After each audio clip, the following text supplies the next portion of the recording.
Hi, everybody. It's me, Randy Ray, the Literate Texan. I've been doing a read aloud of the novel The Lost World by Arthur Conan Doyle, chapter by chapter. And today I am reading chapter 7. Tomorrow we disappear into the unknown. I will not bore those whom this narrative may reach by an account of our luxurious voyage upon the Booth liner. Nor will I tell of our week's stay at Para, save that I should wish to acknowledge the great kindness of the Pereira da Pinta Company in helping us to get together our equipment. I will also allude very briefly to our river journey up a wide, slow-moving, clay-tinted stream in a steamer which was a little smaller than that which we had carried us across the Atlantic. Eventually, we found ourselves through the narrows of Obidos and reached the town of Manau. Here, we were rescued from the limited attractions of the local inn by Mr. Shortman, the representative of the British and Brazilian Trading Company. In his hospitable fazenda, we spent our time until the day when we were empowered to open the letter of instructions given to us by Professor Challenger. Before I reach the surprising events of that date, I would desire to give a clearer sketch of my comrades in this enterprise, and of the associates whom we had already gathered together in South America. I speak freely, and I leave the use of my material to your own discretion, Mr. McCardle, since it is through your hands that this report must pass before it reaches the world. The scientific attainments of Professor Summerlee are too well known for me to trouble to recapitulate them. He is better equipped for a rough expedition of this sort than one would imagine at first sight. His tall, gaunt, stringy figure is insensible to fatigue, and his dry, half-sarcastic, and often wholly unsympathetic manner is uninfluenced by any change in his surroundings. Though in his 66th year, I have never heard him express any dissatisfaction at the occasional hardships which we have had to encounter. I've regarded his presence as an encumbrance to the expedition, but, as a matter of fact, I'm well convinced now that his power of endurance is as great as my own. In temper, he is naturally acid and skeptical. From the beginning, he has never concealed his belief that Professor Challenger is an absolute fraud, that we are all embarked upon as absurd a wild goose chase, and that we are likely to reap nothing but disappointment and danger in South America and corresponding ridicule in England. Such are the views which, with much passionate discussion of his thin features and wagging of his thin, goat-like beard, he poured into our ears all the way from Southampton to Manau. Since landing from the boat, he has obtained some consolation from the beauty and variety of the insect and bird life around him, for he is absolutely wholehearted in his devotion to science. He spends his days flitting through the woods with his shotgun and his butterfly net, and his evenings in mounting the many specimens he has acquired. Among his minor peculiarities are that he is careless as to his attire, unclean in his person, exceedingly absent-minded in his habits, and addicted to smoking a short briar pipe, which is seldom out of his mouth. He has been upon several scientific expeditions in his youth. He was with Robertson in Papua, and the life of the camp and the canoe is nothing fresh to him. Lord John Roxton has some points in common with Professor Summerlee, and others in which they are the very antithesis of each other. He is 20 years younger, but has something of the same spare, scraggy physique. As to his appearance, I have, as I recollect, described it in that portion of my narrative which I have left behind me in London. He is exceedingly neat and prim in his ways, dresses always with great care in white drill suits and high brown mosquito boots, and shaves at least once a day. Like most men of action, he is laconic in speech and sinks readily into his own thoughts, but he is always quick to answer a question or join in a conversation, talking in a queer, jerky, half-humorous fashion. His knowledge of the world, and very especially of South America, is surprising, and he has a wholehearted belief in the possibilities of our journey, which is not to be dashed by the sneers of Professor Summerlee. He has a gentle voice and a quiet manner, but behind his twinkling blue eyes there lurks a capacity for furious wrath and implacable resolution, the more dangerous because they are held in leash. He spoke little of his own exploits in Brazil and Peru, but it was a revelation to me to find the excitement which was caused by his presence among the riverine natives, who looked upon him as their champion and protector. The exploits of the Red Chief, as they called him, had become legends among them, but the real facts, as far as I could learn them, were amazing though. And then we've got a illustration here. The caption reads Professor Summerlee. So now we know what, like that description wasn't vivid enough. Now we look now we know what he looks like. These were that Lord John had found himself some years before in that no man's land, which is formed by the half-defined frontiers between Peru, Brazil, and Colombia. In this great district, the wild rubber tree flourishes and has become, as in the Congo, a curse to the natives which can only be compared to their forced labor under the Spaniards upon the old silver mines of Darien. A handful of villainous half-breeds dominated the country, armed such Indians as would support them, and turned the rest into slaves, terrorizing them with the most inhuman tortures in order to force them to gather the India rubber, which was then floated down the river to Para. Lord John Roxton expostulated on behalf of the wretched victims and received nothing but threats and insults for his pains. He then formally declared war against Pedro Lopez, the leader of the slave drivers, enrolled a band of runaway slaves in his service, armed them, and conducted a campaign which ended by his killing with his own hands the notorious half-breed and breaking down the system which he represented. No wonder that the ginger-headed man with the silky voice and the free and easy manners was now looked upon with deep interest upon the banks of the great South American river, though the feelings he inspired were naturally mixed, since the gratitude of the narratives was equaled by the resentment of those who desired to exploit them.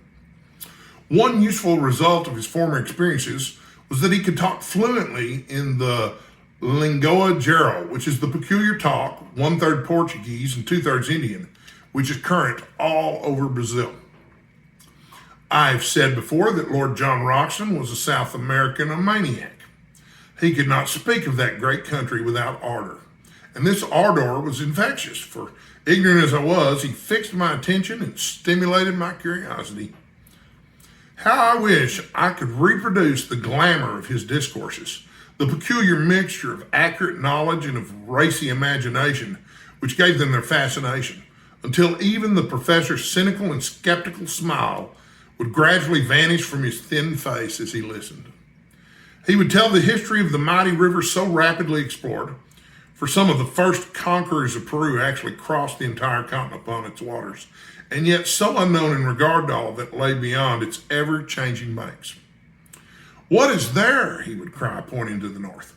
Wood and marsh and unpenetrable jungle. Who knows what it may shelter? And there to the south, a wilderness of swampy forest where no white man has ever been. The unknown is up against us on every side. Outside the narrow lines of the rivers, what does anyone know? Who will say what is possible in such a country? Why should old man Challenger not be right? At which direct defiance, the stubborn sneer would reappear upon Professor Summerlee's face, and he would sit, shaking his sardonic head in unsympathetic silence behind the cloud of his briar root pipe. And here's Lord John Roxton illustrated. So much for the moment for my two white companions, whose characters and limitations will be further exposed, as surely as my own, as this narrative proceeds. But already we have enrolled certain retainers who may play no small part in what is to come. The first is a gigantic Negro named Zambo, who's a black Hercules, as willing as any horse and about as intelligent. Him we enlisted at Para on the recommendation of the steamship company, on whose vessels he had learned to speak a halting English. It was at Para also that we engaged Gomez and Manuel, two half-breeds from up the river, just come down with a cargo of redwood. They were swarthy fellows, bearded and fierce, as active and wiry as panthers. Both of them had spent their lives in those upper waters of the Amazon which we were about to explore. And it was this recommendation which had caused Lord John to engage them. One of them, Gomez, had the further advantage that he could speak excellent English. These men were willing to act as our personal servants, to cook, to row, or to make themselves useful in any way at a payment of $15 a month. Besides these, we had engaged 3 Mojo Indians from Bolivia, who are the most skilled at fishing and boat work of all the river tribes. The chief of these we called Mojo, after his tribe, and the others are known as Jose and Fernando. 3 white men then, 2 half-breeds, 1 Negro, and 3 Indians made up the personnel of the little expedition which lay waiting for its instructions at Manaus before starting upon its singular quest. At last, after a weary week, the day had come and the hour. I ask you to picture the shaded sitting room of the Fazenda San Ignacio, 2 miles inland from the town of Manaus. Outside lay the yellow, brassy glare of the sunshine, with the shadows of the palm trees as black and definite as the trees themselves. The air was calm, full of the eternal hum of insects, a tropical chorus of many octaves, from the deep drone of the bee to the high, keen pipe of the mosquito. Beyond the veranda was a small, cleared garden, bounded with cactus hedges and adorned with clumps of flowering shrubs, round which the great blue butterflies and the tiny hummingbirds fluttered and darted in crescents of sparkling light. Within, we were seated round the cane table on which lay a sealed envelope. Inscribed upon it, in the jagged handwriting of Professor Challenger, were these words: "Instructions to Lord John Roxton and party, to be opened at Manaus upon July 15th at 12 o'clock precisely." Lord John had placed his watch upon the table beside him. "We have 7 more minutes," said he. "The old dear is very precise." Professor Summerby gave an acid smile as he picked up the envelope in his gaunt hands. "What can it possibly matter whether we open it now or in 7 minutes, said he. "It is all part and parcel of the same system of quackery and nonsense, for which I regret to say that the writer is notorious."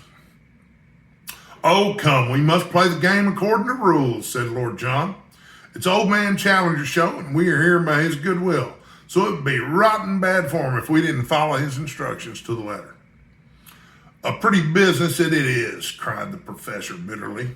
"It struck me as preposterous in London, but I'm bound to say that it seems even more so upon closer acquaintance. I don't know what is inside this envelope, but unless it is something pretty definite, I shall be much tempted to take the next downriver boat and catch the Bolivia at Para. After all, I have some more responsible work in the world than to run about disproving the assertions of a lunatic. Now, Roxton, surely it is time." "Time it is," said Lord John. "You can blow the whistle." He took up the envelope and cut it with his penknife. From it, he drew a folded sheet of paper. This he carefully opened out and flattened on the table. It was a blank sheet. He turned it over. Again, it was blank. We looked at each other in a bewildered silence, which was broken by a discordant burst of derisive laughter from Professor Summerby. "It is an open admission," he cried. "What more do you want? The fellow is a self-confessed humbug. We have only to return home and report him as the brazen impostor that he is." "Invisible ink," I suggested. "I don't think," said Lord Roxton, holding the paper to the light. "No, young fellow, my lad, there is no use deceiving yourself. I'll go bail for it that nothing has ever been written upon this paper." "May I come in?" boomed a voice from the veranda. The shadow of a squat figure had stolen across the patch of sunlight. That voice, that monstrous breadth of shoulder. We sprang to our feet with a gasp of astonishment as Challenger, in a round, boyish straw hat with a colored ribbon, Challenger, with his hands in his jacket pockets and his canvas shoes daintily pointing as he walked, appeared in the open space before us. He threw back his head, and there he stood in the golden glow with all his old Assyrian luxuriance of beard, all his native insolence of drooping eyelids and intolerant eyes. And there's another illustration. This caption reads, "May I come in?" boomed a voice from the veranda. I just love this part. It's so great. "I fear," said he, taking out his watch, "that I am a few minutes too late. When I gave you this envelope, I must confess that I had never intended that you should open it, for it had been my fixed intention to be with you before the hour.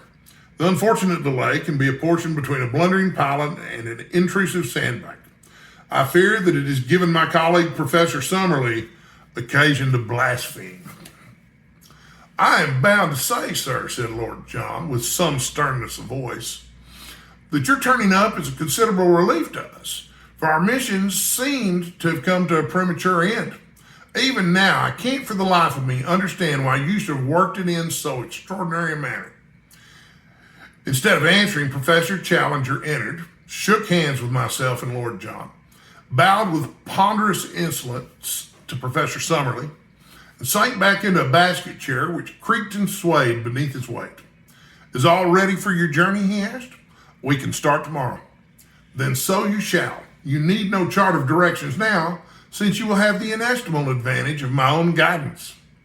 From the first, I determined that I would myself preside over your investigation.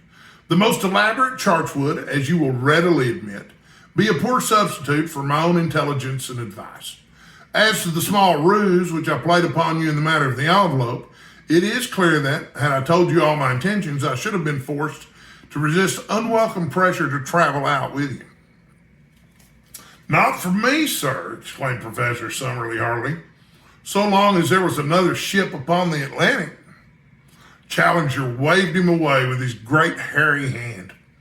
Your common sense will, I am sure, sustain my objection and realize that it was better that I should direct my own movements and appear only at the exact moment when my presence was needed.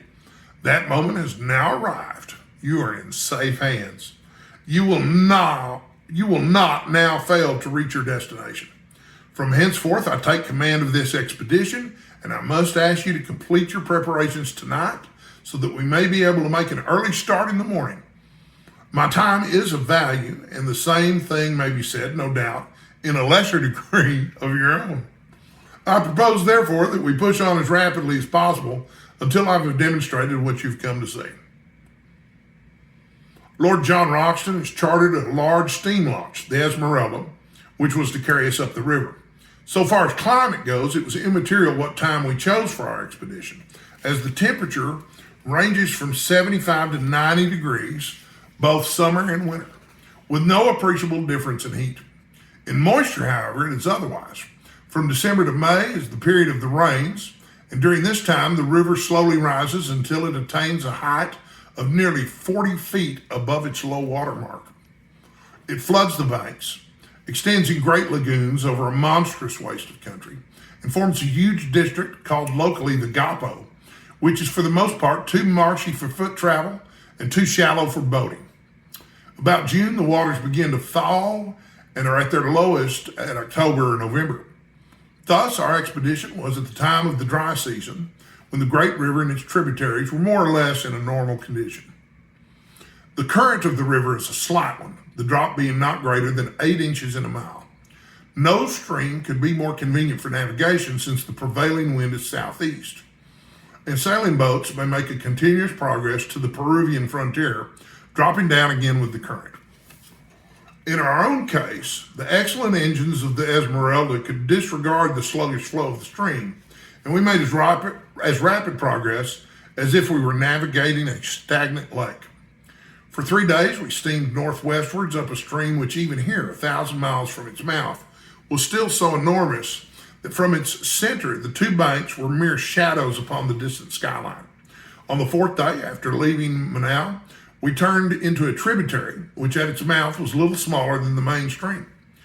It narrowed rapidly, however, and after 2 more days steaming, we reached an Indian village, where the professor insisted that we should land, and that the Esmeralda should be sent back to Manao. We should soon come upon rapids, he explained, which would make its further use impossible. He added privately that we were now approaching the door of the unknown country, and that the fewer whom we took into our confidence, the better it would be. To this end, also, he made each of us give our word of honor that we would publish or say nothing which would give any exact clues to the whereabouts of our travels, while the servants were all solemnly sworn to the same effect. It is for this reason that I am compelled to be vague in my narrative, and I would warn my readers that in any map or diagram which I may give the relation of places to each other may be correct, but the points of the compass are carefully confused, so that in no way can it be taken as an actual guide to the country. Professor Challenger's reasons for secrecy may be valid or not, but we had no choice but to adopt them, for he was prepared to abandon the whole expedition rather than modify the conditions upon which he would guide us. It was August 2nd when we snapped our last link with the outer world by bidding farewell to the Esmeralda. Since then, 4 days have passed, during which we have engaged 2 large canoes from the Indians, made of so light a material, skins over a bamboo framework, that we should be able to carry them around any obstacle. These we have loaded with all our effects and have engaged 2 additional Indians to help us in the navigation. Understand that they are the very 2, Attica and Apitu by name, who accompanied Professor Challenger upon his previous journey. They appeared to be terrified at the prospect of repeating it, but the chief has patriarchal powers in these countries, and if the bargain is good in his eyes, the clansman has little choice in the matter. So tomorrow we disappear into the unknown. This account I am transmitting down the river by canoe, and it may be our last word to those who are interested in our fate. I have, according to our arrangement, addressed it to you, my dear Mr. McCardle, and I leave it to your discretion to delete, alter, or do what you like with it. From the assurance of Professor Challenger's manner, and in spite of the continued skepticism of Professor Summerlee, I have no doubt that our leader will make good his statement, and that we're really on the eve of some most remarkable experiences. And that's the end of chapter 7. So, thank you for tuning in for chapter 7 of The Lost World by Arthur Conan Doyle. I intend to read chapter 8 tomorrow. Till then, thanks for watching.